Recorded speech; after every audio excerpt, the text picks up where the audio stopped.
আসসালামু আলাইকুম ওয়া রাহমাতুল্লাহি ওয়া বারাকাতুহু। আলহামদুলিল্লাহ, আমাদের অনেক দিন অনেক মন খারাপ যায়। তো আমরা বিভিন্ন কারণে আমরা ডিপ্রেশনে ভুগি, মন খারাপ যায়, পারিবারিক অশান্তি, বন্ধুত্বে ফাটল, বা কলিগদের সাথে সমস্যা। বিভিন্ন দিন আমাদের বিভিন্ন কারণে মন খারাপ হয়। অফিসের বসের ঝগড়াঝাটি, কাজের প্রেশার, ডেডলাইন সামলাতে না পারা, বিভিন্ন কারণে আমাদের আসলে বিভিন্ন মানে মন খারাপের দিন যায়।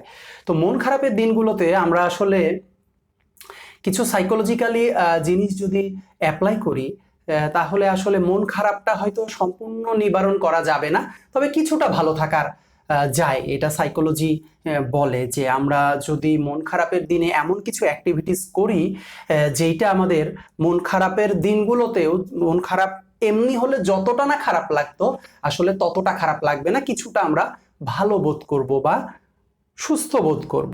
সে বিষয়ে কিছু কথা বলতে, আমি এর আগে একটা ভিডিও করেছিলাম যে মন খারাপের দিনে করণীয়, আজকে আমাদের মন খারাপ থাকলে কি করব। সেখানে আমি দুইটা বিষয় বলেছিলাম, সেই দুইটা বিষয় আমি একটু রিপিট করছি। এক নম্বর ছিল গ্র্যাটিটিউড, অর্থাৎ কৃতজ্ঞতা প্রকাশ করা। আপনার যা আছে সেটা নিয়ে আল্লাহ সুবহানাহু ওয়া তাআলার কাছে কৃতজ্ঞতা প্রকাশ করা, এবং আপনার চেয়ে দুই ধাপ নিচের মানুষের দিকে তাকানো। আপনার যা আছে আর একজন, মানে অর্থাৎ আপনি অনেক বড় বিপদে পড়েছেন, আপনার চেয়েও বড় বিপদে পড়া মানুষ লাখে লাখে না, কোটিতে কোটিতে আপনার চেয়ে বড় বিপদে পড়া মানুষ আছে, বা আপনার চেয়ে বড় দুঃখ মানুষে আছে। তো সেগুলো স্মরণ করা। আর একটা বলেছিলাম লিভ ইন দ্য মোমেন্ট, অর্থাৎ একটা মুহূর্তের মধ্যে থাকা, বা লিভ ইন দ্য মোমেন্টে থাকা, বা একটা নির্দিষ্ট বিষয়ের ভিতর মনটাকে ধরে রাখা।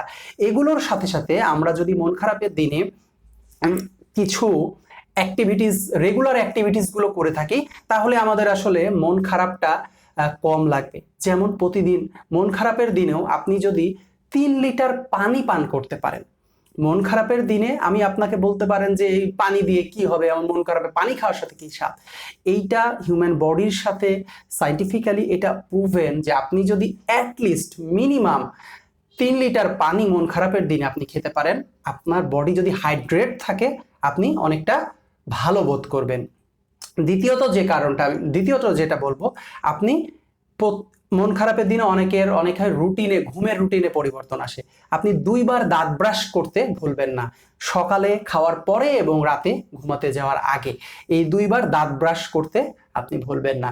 আপনি মন খারাপের দিনে একটু এলোমেলো থাকতে পছন্দ করেন, কিন্তু মন খারাপের দিনে আপনি অবশ্যই গোসল করার চেষ্টা করবেন, একবার গোসল করার চেষ্টা করবেন, এবং নিজের চুল আঁচড়িয়ে রাখবেন।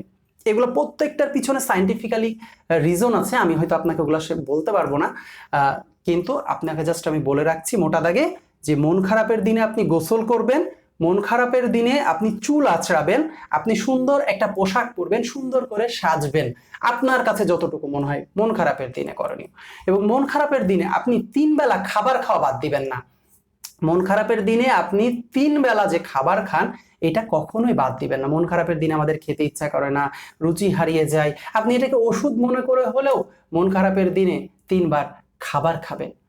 এরকম আরো কিছু অ্যাক্টিভিটিস আছে, আপনি একটু বাইরে, বাসার ভিতরে নিজেকে আবদ্ধ না রেখে একটু বাইরে অ্যাটলিস্ট 30 মিনিট যদি আপনি এমনি নর্মাল হাঁটেন, আপনি কারোর সাথে কোনো কথা বলার দরকার নাই, বাসা থেকে বাইরে বের হয়ে 30 মিনিট মতো বা 30 থেকে 40 মিনিট আপনি একটু নর্মাল হেঁটে আসেন স্বাভাবিক গতিতে বা ধীর স্থিতিতে, যে এই যে বাইরে বের হবেন এটাও আপনার মন খারাপকে কিছুটা ভালো করবে।